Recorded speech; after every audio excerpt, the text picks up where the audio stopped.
আপনি কি জানেন আপনার ওয়াটার পিউরিফায়ারের জল ঠিকমতো পিউরিফাই হচ্ছে কি না? জলের ফিল্টারগুলো ঠিক আছে কি না? ওগুলো চেঞ্জ করতে হবে কি না? জলের পিএইচ, টিডিএস এগুলো কি চেক করান? এগুলো ঠিক আছে কি না? আমার মনে হয় প্রতি 3 থেকে 4 মাস ছাড়া ওয়াটার পিউরিফায়ার সার্ভিসিং করা দরকার। বোরিং জল হয় সেক্ষেত্রে 6 মাস ফিল্টারগুলো চেঞ্জ করা দরকার এবং মেশিনের ভিতরের ফিল্টারগুলো বছরে একবার হলেও পাল্টানো দরকার।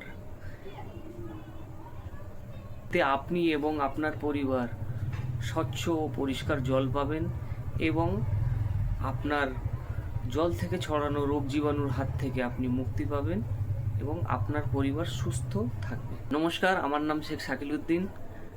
আমি আপনার পছন্দের সেই সার্ভিস টেকনিশিয়ান নরেন্দ্রপুর সোনারপুর থেকে। যদি মনে করেন আপনার ওয়াটার পিউরিফায়ারটি একবার করাবেন বা একবার চেক করাতে চাইছেন জল ঠিকঠাক আসছে কি না, বা কোনো রকম স্পেয়ার পার্টস খারাপ আছে সেগুলো রিপেয়ার করতে চাইছেন, তাহলে আপনি আমাকে যোগাযোগ করতে পারেন আমার নিচে দেওয়া নাম্বারে। আর নতুন মেশিন যদি চাই সেক্ষেত্রেও আপনি আমাকে কন্ট্যাক্ট করতে পারেন, আমি নতুন মেশিনও প্রোভাইড করে থাকি। Thank you.